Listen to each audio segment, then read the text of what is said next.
فرزند زہرا یہ حالات برے ہیں۔ کاشانہ بصیرت ایک ایسا مکمل یوٹیوب چینل جس پر محروم بصارت کے لیے بالخصوص اور تمام افراد کے لیے بالعموم سینکڑوں کی تعداد میں اسلامی کتب دستیاب ہیں۔ لہذا گزارش ہے کہ آپ اپنی ذمہ داری نبھاتے ہوئے کاشانہ بصیرت کو سبسکرائب کرنے کے ساتھ ساتھ بیل آئیکن کو پریس کیجیے تاکہ آپ علم کے حصول کے ساتھ ساتھ مذہب اہل بیت کی اشاعت میں بھی اہم کردار ادا کرتے رہیں۔ کاشانہ بصیرت۔ فرزند زہرا یہ حالات برے ہیں۔ بسم اللہ الرحمن الرحیم۔ السلام علیکم۔ یہ کتاب آپ کے لیے کاشانہ بصیرت کی یوٹیوب چینل کی جانب سے ریکارڈ کی جا رہی ہے۔ نام کتاب احسن الفوائد فی شرح العقائد، تالیف شیخ صدوق علیہ رحمہ۔ اب ہم کتاب کا پارٹ نمبر 8 پڑھیں گے۔ صفحہ نمبر 45، عالم نمبر 80۔ سید علی ابن سید ابو القاسم معروف بعلامہ حیری۔ آپ مولانا ابو القاسم رضوی کے خلف رشید، ان کے علم و عمل کے صحیح وارث اور بہت بلند پایہ عالم جلیل و متکلم نبیل تھے۔ مرحوم سید بڑے عرف القول تھے، دین کے معاملے میں بہت سخت تھے اور کسی قسم کی لومہ لائم کی پرواہ نہیں کرتے تھے۔ پنجاب میں اب جو کچھ علمی چہل پہل اس فضا کے بنانے میں مرحوم حیری کی مساعی جمیلہ کو بہت کچھ دخل ہے۔ انہوں نے علم کلام کی بڑی خدمت کی اور اس میں گرا قدر آثار باقیہ چھوڑے، جیسے غایۃ المقصود فی احوال مہدی الموعود، 4 جلد، موضع حسنہ، موضع غدیر، موضع مباہلہ، فتاوی حیری، مناہج السلامہ، بشارت احمدیہ وغیرہ۔ ان کے علاوہ ان کی تفسیر بے نظیر لوام التنزیل، جو کہ ان کے والد ماجد کی تفسیر کی تتمیم و تکمیل ہے اور بجائے خود سورہ قمر تک لکھی گئی ہے، بھی جہاں کتب تفسیر میں ایک بہت بلند اور ممتاز مقام رکھتی ہے، لیکن بلکہ جامعیت و افادیت میں تمام کتب تفاسیر پر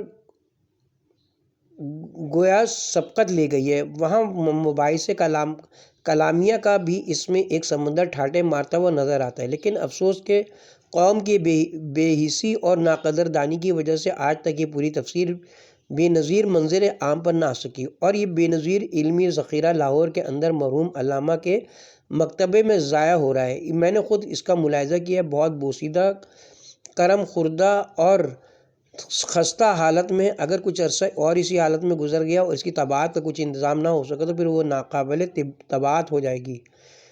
مرحوم کے صاحبزادے جناب سید ابو الفضل صاحب رضوی حقوق طباعت مفت دینے پر تیار ہیں، بشرطیکہ کوئی قابل وثوق آدمی اس کی طباعت کے فرائض اپنے ذمے لے لے۔ شاید نمبر 81، سید اسماعیل طبری نوری۔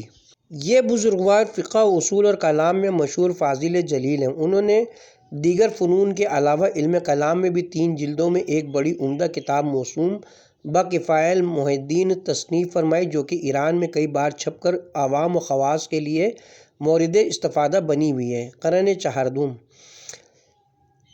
نمبر 82، شیخ احمد بن عبداللہ تبریزی الکوزی الکنافی۔ آپ بڑے جلیل القدر فاضل ہیں۔ آپ کے آثار جلیلیہ سے علاوہ دیگر کتب کے علم کلام میں 3 جلدوں میں ایک عظیم الشان کتاب ہدایت المحدین بھی ہے، جو کہ مطبوعہ و متداول ہے۔ قرن چہاردوم۔ نمبر 83، محمد جواد ابن شیخ حسن البلاغی۔ مرحوم بلاغی کا شمار حوزہ علمیہ نجف اشرف کے علماء کبار کی صف اول میں ہوتا ہے۔ بہت بڑے عالم و متکلم و مجاہد تھے۔ ان کی ساری عمر مذہب اسلام سے دفاع کرنے میں گزری۔ انہوں نے اسلام کی نصرت و تائید اور نصرانیت، وہابیت اور دہریت کی رد میں متعدد کتابیں تصنیف فرمائیں، جو سب کی سب چھپ کر خواص و عوام میں مقبولیت حاصل کر چکی ہیں، جیسے الہدیٰ الی الدین المصطفیٰ 2 جلد، الرحلۃ المدرسیہ 3 جلد، رسالۃ توحید والسلیسن محل ہدا وغیرہ، قرن چہاردہم، سن 1356 ہجری۔ نمبر 84 الشیخ محمد حسین ابن الشیخ علی آل کاشف الغطا، یہ نابغہ اثران علماء اعلام میں سے تھے کہ جن کی ذات والا صفات پر اسلام و مسلمان جس قدر فخر و مباحت کریں وہ کم ہے۔ مرحوم شیخ جامع العلوم والفنون شخصیت کے مالک تھے اور تقریر و تحریر ہر دو کے بادشاہ تھے، اور علاوہ دیگر علوم و فنون کے علم کلام میں بھی انہیں پوری دسترس اور مہارت تامہ حاصل تھی۔ انہوں نے متعدد کتب تصنیف فرما کر اس علم کی افادیت میں متعدبہ اضافہ فرمائے۔ ان کی مندرجہ ذیل کتب خاص طور پر قابل ذکر ہیں: الدین والاسلام 4 جلد، لیکن آخری 2 جلدیں تاحال طبع نہیں ہو سکیں۔ اصل شیعہ و اصولہا، اس کا اردو ترجمہ بھی چھپ چکا ہے۔ ہم ہر پڑھے لکھے آدمی سے اس کے مطالعے کی پرزور سفارش کرتے ہیں۔ نمبر 85 سید غلام حسنین کنتوری، آپ بہت جلیل القدر و عظیم المرتبہ عالم جلیل و متکلم نبیل اور علم قدیمہ و جدیدہ میں مہارت تامہ رکھنے والے بزرگ تھے، اور طیبین و دہرین کے نظریات فاسدہ کی تردید میں انہیں خاص ملکہ حاصل تھا۔ سید احمد خان نیچیری نے جو مذہب کش تحریک شروع کی تھی، آپ اپنی دوربین نگاہوں سے اس کے مضر اثرات کو بھانپ گئے تھے، اس کے خلاف علمی محاذ قائم کر کے اس کے نظریات فاسدہ کا تار و پود بکھیر کر رکھ دیا تھا۔ آپ نے علم کلام کی بڑی بیش قیمت خدمات انجام دی، گراں قدر تصانیف سے اس کی افادیت میں اضافہ فرمایا۔ خاص طور پر ان کی انتصار الاسلام ہر 6 جلد بہت مشہور اور مفید ہے۔ علاوہ بری مفارقات حسینیہ و عثمانیہ ماتین جلد سوم بھی اس سلسلے میں خاص مقام رکھتی ہے۔ نمبر 86 شیخ عبدالعلی الہروی التہرانی، آپ بہت بلند پایہ فیلسوف و متکلم اور فاضل تھے۔ پنجاب میں جو کچھ علمی فضا موجود ہے اس میں بہت حد تک اس عالم جلیل کی برکات کا دخل بھی ہے۔ اگر بالفرض آپ کا اور کوئی فیض نہ ہوتا سوائے سرکار مولانا محمد سبطین صاحب مرحوم کے، تو ان کی عظمت و جلالت کے اثبات کے لیے کافی تھا۔ آپ کی تقاریر عالیہ کا ایک نفیس مجموعہ بنام مواعظہ حسنہ کئی بار چھپ کر مقبولیت عامہ حاصل کر چکا ہے، جو مباحث کلامیہ سے لبریز ہے۔ اس کتاب اور مولانا سید محمد سبطین صاحب مرحوم کی کتاب میں علاوہ اس کے کہ ان کے بیان کردہ معارف نبوت و امامت میں قدر افراد موجود ہے، ایک نقص اور بھی ہے، اور وہ یہ کہ ان کتب میں بعض غامض اور مشکل مسائل قدر مجمل انداز میں بیان کی گئے جنہیں کم تعلیم یافتہ طبقہ کماحقہ سمجھ نہیں سکتا، اس لیے بعض ناسمجھ لوگ ان کو پڑھ کر بعض عقائد فاسدہ مثلاً غلو تفویض کا شکار ہو جاتے ہیں۔ اس لیے ضروری کہ ان کتب کا مطالعہ بڑی دقت نظر اور بیدار مغزی کے ساتھ کیا جائے تاکہ معارف نبوت و امامت کے سلسلے میں ہر قسم کی افراط و تفریط سے دامن محفوظ رہے۔ واللہ اعلم۔ قرن چہاردہم۔ نمبر 87 سید نجم الحسن لکھنوی، آپ لکھنؤ کے اکابر علماء اعلام و فقہائے کرام اور متکلمین اعظام میں سے تھے۔ سرکار نجم الملت نے بھی سرکار ناصر الملت کے دوش بدوش بہت جلیل القدر علمی خدمات انجام دی، اور ان دو بزرگوں کا باہمی اتفاق و اتحاد بھی ضرب المثل کی حیثیت رکھتا ہے۔ دعا ہے کہ خداوند عالم تمام اہل علم کو ایسے اتحاد و اتفاق کی توفیق مرحمت فرمائے۔ علم کلام کے سلسلے میں مرحوم کا ایک نہایت نفیس و عمدہ رسالہ شریفہ بنام النبوہ والخلافہ نظر قاصر سے گزرا ہے۔ علامہ بنی دیگر مختلف موضوعات پر رسائل لکھے۔ جناب نجم الحق کو حضرت مفتی محمد عباس مرحوم کی شاگردی و دامادی کا شرف بھی حاصل تھا۔ قرن چہارم۔ نمبر 88 سید محمد مہدی ابن سید محمد صالح کاظمی قرونی، آپ بہت بلند پایا عالم و متکلم اور مجاہد تھے۔ ان کی ساری زندگی مذہب و ملت کی خدمت میں گزری۔ علم کلام میں بہت سی کتب تصنیف فرمائی، جیسے منہاج الشریعہ جو ابن تیمیہ کی منہاج السنہ کا جواب ہے،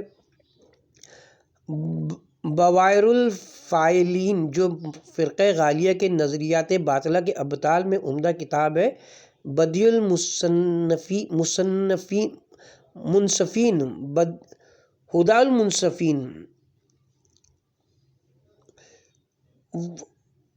وغیرہ، قرن چہاردہم۔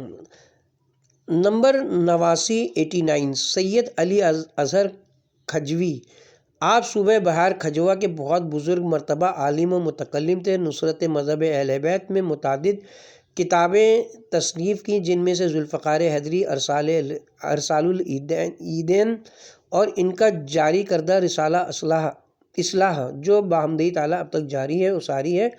خاص طور پر رسالہ قابل ذکر ہے جس نے جلیل القدر مذہبی خدمات انجام دی اور دے رہے۔ نمبر 90 سید حشمت علی خیر اللہ پوری، آپ بہت بلند مرتبہ عالم دین اور محافظ شرع مبین تھے۔ پنجاب میں ان کی خدمات دینیہ کی فہرست طویل ہے۔ علم کلام میں انہوں نے متعدد رسالے تصنیف فرمائے ہیں، جن میں سے رسالہ معراجیہ، غایۃ المرام فی ضرورت الامام خاص طور پر قابل ذکر ہیں۔ نمبر 91 السید عبد الحسین آل شرف الدین الموسوی العاملی، بڑے بلند پایا عالم و متکلم و مجاہد تھے۔ ساری عمر مذہب حق کی نصرت اور دین اسلام کی خدمت میں گزری اور علم کلام میں متعدد کتابیں تصنیف فرمائیں جو فریقین سے خراج تحسین حاصل کر چکی ہیں، جیسے المراجات، یہ ان کی ایک مصری عالم سے مسئلہ امامت پر باہمی خط و کتابت کی تفصیلی روایات سے مشتمل ہے اور بڑی عمدہ اور دلچسپ کتاب ہے۔ فارسی اور اردو میں بھی اس کے تراجم چھپ چکے ہیں۔ الفصول المہمہ فی تالیف العامہ عجو و مسائل جا اللہ حول الرویا وغیرہ۔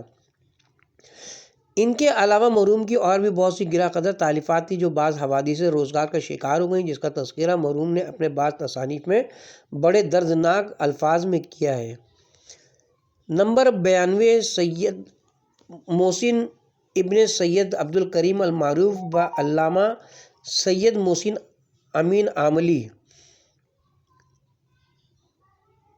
یہ وہی باغیرت فرزند اسلام اور بطل حریت عالم شعر و مجاہد کبیر ہے کہ جب اس نے ایک مصری عالم کے متعلق یہ سنا کہ وہ کہتا ہے کہ مذہب شیعہ میں علمی یا مالی لحاظ سے کوئی بلند شخصیت نہ گزری ہے اور نہ اب ہے، تو اس غیور عالم جلیل نے اتنی سی بات سے متاثر ہو کر کتاب لاجواب اعیان شیعہ لکھنا شروع کر دی، جو کئی سال کی مسلسل قد و کاش کے بعد 34 مجلدات تک پہنچی تھی کہ مرحوم مصنف کا انتقال ہو گیا۔ ان کے لائق فرزند ارجمند جناب سید حسن الامین نے اس کی تکمیل کا بیڑا اٹھایا۔ موصوف اب تک اس کی مزید 20 مجلدات لکھ چکے ہیں، مجموعی طور پر 54 جلد ہو چکی ہیں اور ہنوز تکمیل کی منزل دور ہے۔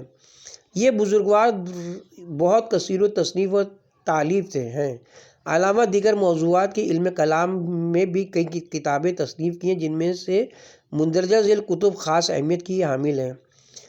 نغز الوشیہ، البرہان علی وجود صاحب ہند زمان،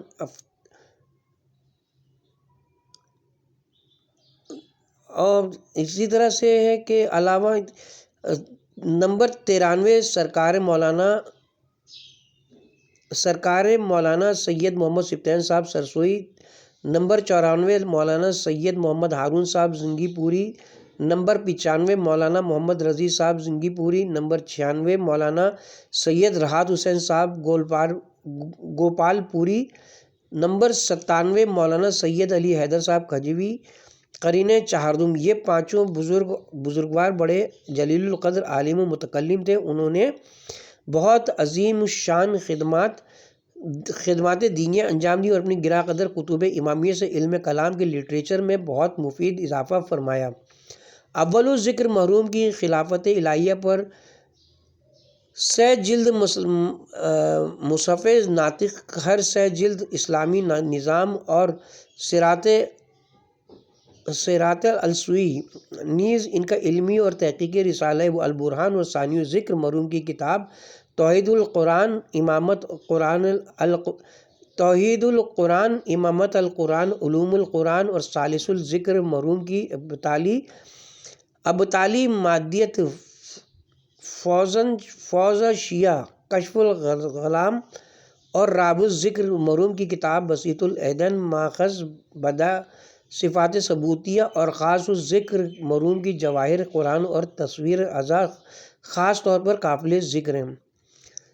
نمبر 98 حافظ علی محمد، نمبر 99 حکیم امیر الدین۔ یہ ہر دو بزرگ علوم عربیہ کے ماہر اور جید عالم دین تھے اور ثانی ذکر تو حکمت یونانی میں بھی مہارت تامہ رکھتے تھے۔ ہر دو بزرگوار پہلے بڑے متعصب سنی تھے۔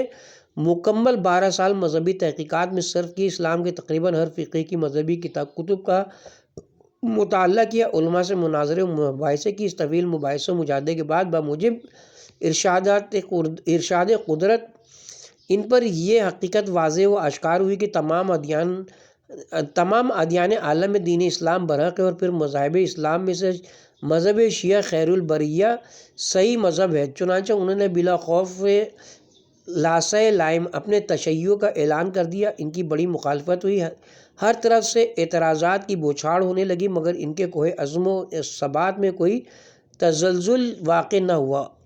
پہلے تو فرداً سب کو اپنی تبدیلی مذہب کے حقیقی علل و اسباب بتاتے رہے، لیکن جب یہ سلسلہ طوالت پکڑ گیا تو دونوں بزرگواروں نے مل کر اپنی 12 سالہ تحقیقات کا نچوڑ فلک النجا فی الامامہ والصلاۃ ایسی عظیم القدر و عظیم الشان کتاب کی شکل میں شائع کر دیا، جس نے ہمیشہ کے لیے قال و قیل کا دروازہ بند کر دیا۔ آج ہم فخر سے کہہ سکتے ہیں کہ اس عظیم کتاب کو شائع ہوئے ربع صدی سے زیادہ عرصہ گزر چکا ہے، مگر تاحال کوئی مخالف اس کا جواب نہیں لکھ سکا۔ حضرت مولانا امیر الدین صاحب مرحوم کا ایک رسالہ بھی اس موضوع پر موجود ہے بنام ابطال الاستدلال لا الذل والضرار۔ مرحوم بڑے عبادت گزار اور خلیق و ملنسار تھے۔ اواخر قرن چہاردوم علماء عصر و امت برکاتہم، علماء معاصرین کی ایک جمع کثیر و جمع غفیر اپنی بساط و استطاعت کے مطابق علم کلام میں خدمات جلیلیہ انجام دینے میں مشغول و منہمک ہے۔ ان کے اسماء گرامی کی فہرست بہت طویل ہے اور مضمون خلاف توقع بہت لمبا ہو چکا ہے۔ نیز اور بعض وجوہ کی بنا پر ان کے اس اجمالی بیان پر ہی اتفاق کی جاتی ہے۔ دعا ہے کہ خداوند عالم ان سب حضرات کی توفیقات خیر میں اضافہ فرمائے اور انہیں بیش از پیش خدمت دینیہ انجام دینے اور علم کلام کو بام عروج تک پہنچانے کے لیے معید و مستعد فرمائے۔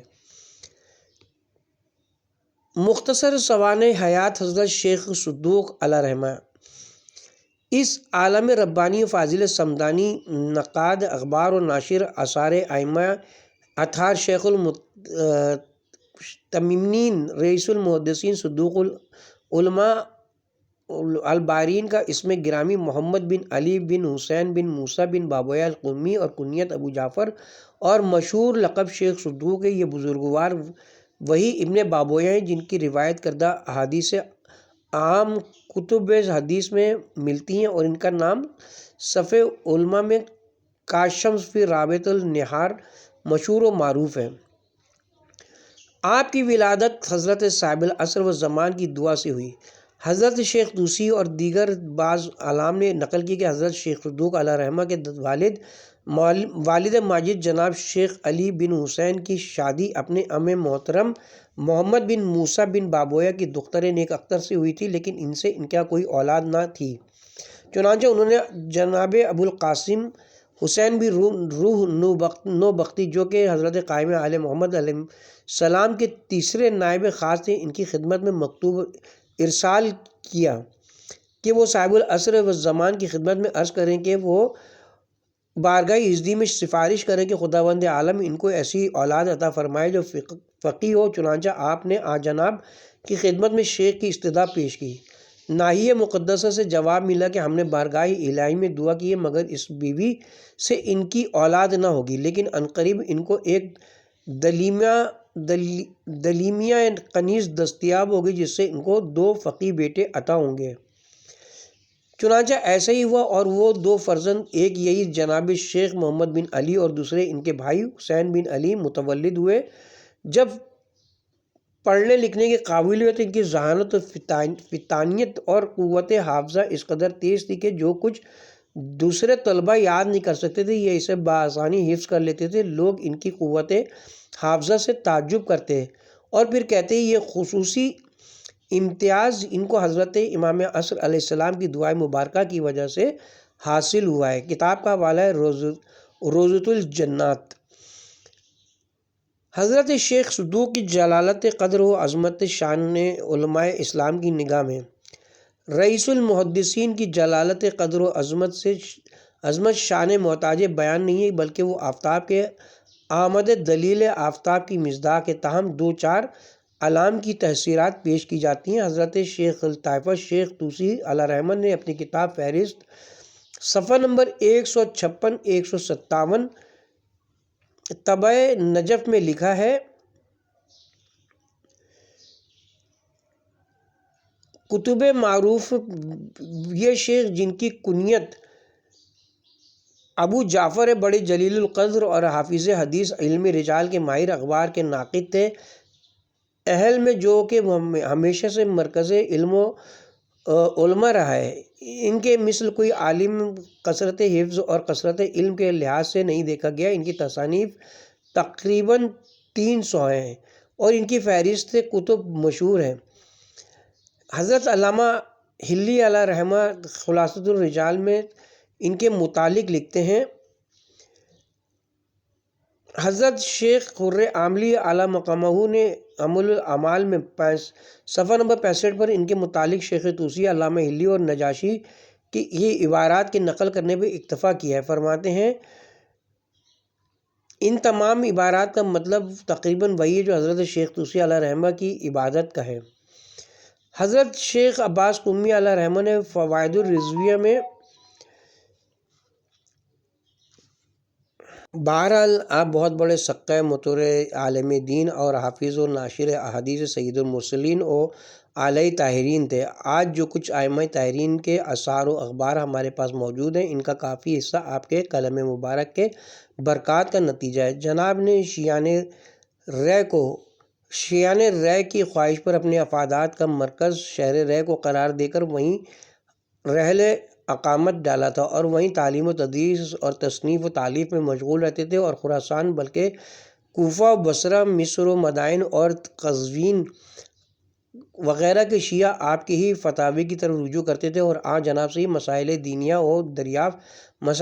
دریافت کر کے ان پر عمل کرتے تھے۔ چنانچہ جناب نے ان کے جوابات میں بعض رسائل بھی لکھے جن کے نام آپ کی فہرست کتب میں مرقوم ہیں۔ آپ کی تصنیفات و تالیفات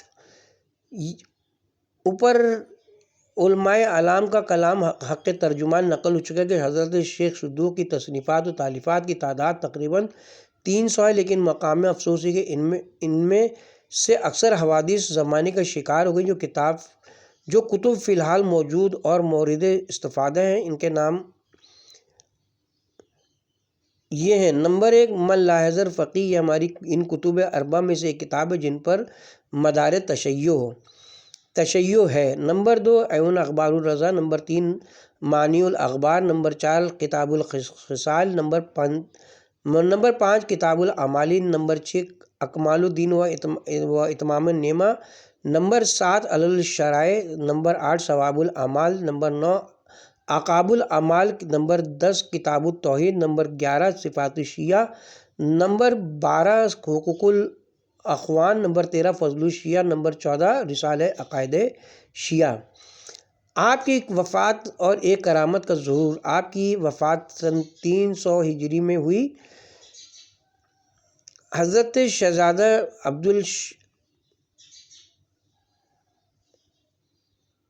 یہاں پہ سمجھ نہیں آ رہا ہے کہ کیا لکھا ہوا ہے، کس سن میں آپ کی وفات کا سن سمجھ میں واضح نہیں ہے۔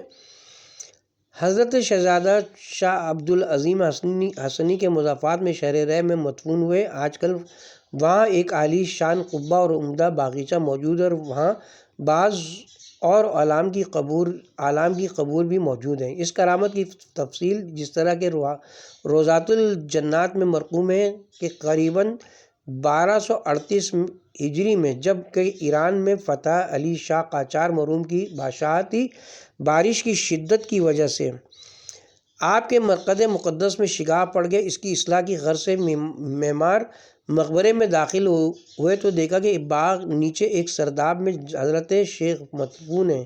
ان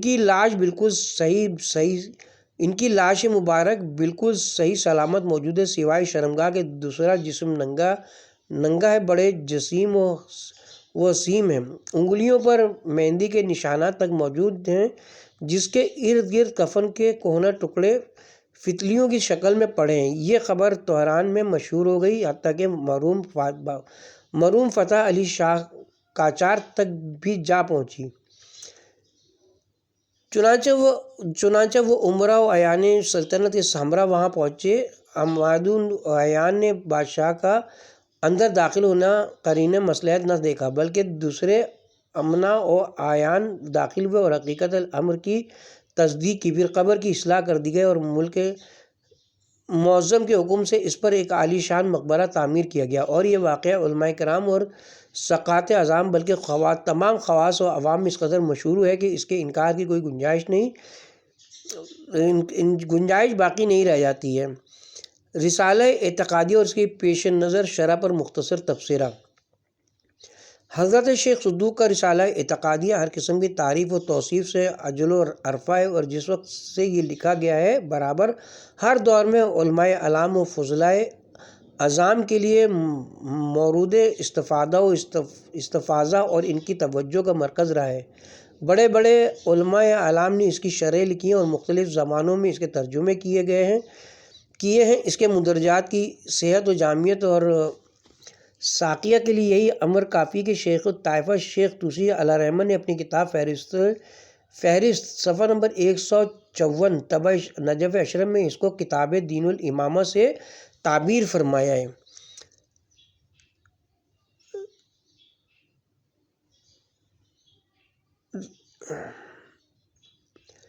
یعنی رسالہ اعتقادیہ مولفہ شیخ ابو جعفر کئی مرتبہ طبع ہو چکے، جس کی ابتدا اس طرح ہے: الحمدللہ رب العالمین وحدہ لا شریک لہ۔ حضرت شیخ نے بتاریخ 12 شعبان 268 ہجری بروز جمعہ اسے لکھوایا تھا، جبکہ علماء حاضرین نے آپ سے استدعا کی تھی کہ مختصر طور پر مذہب امامیہ کے عقائد و اصول ان کو لکھوا دیں۔ اسی بنا پر حضرت شیخ طوسی علیہ رحمہ نے فہرست میں اسے دین امامیہ سے موسوم کیا ہے۔ اس رسالے میں حضرت شیخ نے فرقہ ناجیہ کے تمام اعتقادات کو بیان کیا ہے، خواہ وہ ضروری ہوں یا غیر ضروری، اتفاقی ہوں یا غیر اتفاقی۔ اس کی بہت سی شرحیں اور ترجمے ہیں جن کا ہم مناسب مقامات پر ذکر کریں گے، جیسے کہ حضرت آغا بزرگ صاحب تہرانی نے فرمایا ہے: یہ درست ہے کہ رسالہ اعتقادیہ میں بعض مختلف نوعیت کے مسائل بھی موجود ہیں۔ ایسا نہیں کہ آیات محکمات کی طرف اس کا بیان کردہ ہر ایک عقیدہ بلا چوں و چرا اور بلا تاویل و تعامل واجب القبول ہو۔ ہاں، وہ اختلافی عقائد ناور کا معلوم کا حکم رکھتے ہیں۔ اس رسالہ شریفہ کا موجودہ با محاورہ ترجمہ ہمارے ایمہ پر قوم کے مشہور محقق نوجوان مولوی سید منظور حسین بخاری مؤلف سیاست معاویہ و یزید وغیرہ کے قلم کا نتیجہ ہے، اور ہم نے اس پر نظر ثانی کر کے جا بجا مناسب اصلاح کر دی ہے۔ اس رسالے کے متعدد شروع و حواشی میں سے ایک شرح یہی احسن الفوائد بھی ہے جس کا یہ مقدمہ لکھا جا رہا ہے۔ اس شرح کی جامعیت و افادیت اور اس کی تحقیقات کا صحیح اندازہ تو حضرات اہل علم مطالعہ کے وقت ہی لگائیں گے۔ ہم اس کے متعلق کچھ کہنا مناسب نہیں سمجھتے کیونکہ اس میں خود ستانی کی بو آتی ہے۔ مشک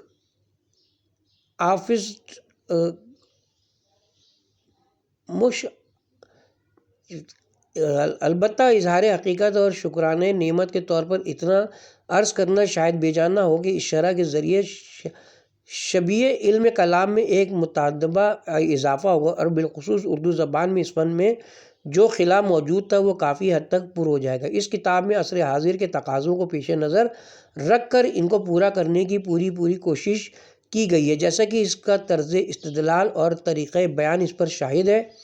ہر موضوع پر سیر حاصل بحث کی گئی اور عقلی و نقلی دلائل قاطعہ و براہین ساطع قائم کیے گئے۔ اختلافی مسائل و عقائد میں علماء مقتدمین و متاخرین کے تحقیقات و نظریات کا لب و لباب پیش کیا گیا اور ہر موضوع پر ملاحدہ و منکرین کے جملہ شکوک و شبہات کو عقلی و نقلی علوم قدیمہ و جدیدہ کی روشنی میں زائل کیا گیا اور تمام موضوعات پر شیعہ اصول و عقائد کی برتری ثابت کی گئی ہے۔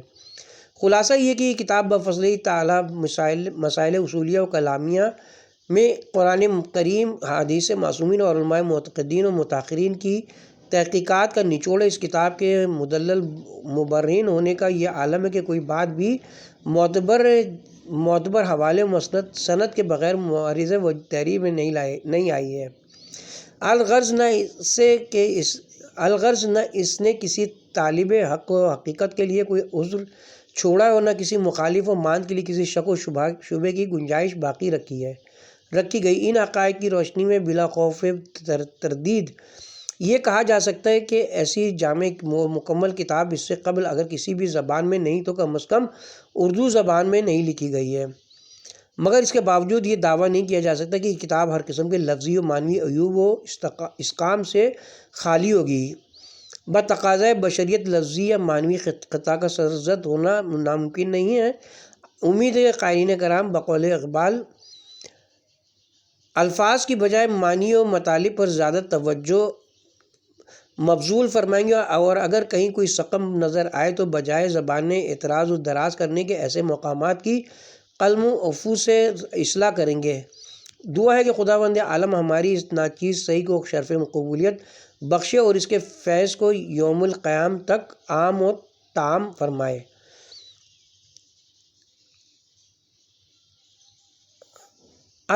احقر محمد حسین افو دارالعلوم محمدیہ سرگودا 14 ذی الحجہ سن 1484 ہجری بمطابق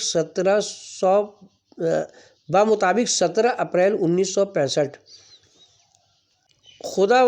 خدائے کریم کے احسان عمیم سے بطفیل سرکار معصومین صلوات اللہ علیہم اجمعین وہ وقت بھی آگے کہ احسن الفوائد فی شرح عقائد مفید اضافہ جات اور مزید تحقیقات کے ساتھ دوسری بار انبائے ملت کے سامنے پیش کرنے کی سعادت حاصل کر رہے ہیں۔ اس کی پہلی اشاعت کے بعد جہاں ہم ان علم دوست اصحاب و احباب کے سپاس گزار ہیں جنہوں نے حد سے زیادہ اس کتاب کی قدر افزائی فرمائی، وہاں ان حضرات کے لیے بھی دعا گو ہیں جنہوں نے نہ صرف تقریر و تحریر کے ذریعے بلکہ اور بھی مختلف تقریبی صورتوں سے اس کے مصنف کے خلاف ہنگامہ آرائی فرمائی۔ اس اشاعت میں جہاں تک ممکن تھا اس کتاب کو بہر لحاظ پہلے سے زیادہ مکمل و مدلل اور عام فہم بنانے کی کوشش کی گئی ہے، نیز باطنی حسن کے ساتھ ساتھ ظاہری زیبائش و آرائش کا بھی خاص خیال رکھا گیا ہے۔ امید ہے کہ علمی و قومی حلقوں میں ہماری اس تازہ پیشکش کو بنظر استحسان دیکھا جائے گا۔ اس کے ساتھ ہی اب ہم یہاں پہ کتاب کے پارٹ نمبر 8 کا اختتام کرتے ہیں اور کتاب کے پارٹ نمبر 9 کا آغاز باب اول سے کریں گے انشاءاللہ۔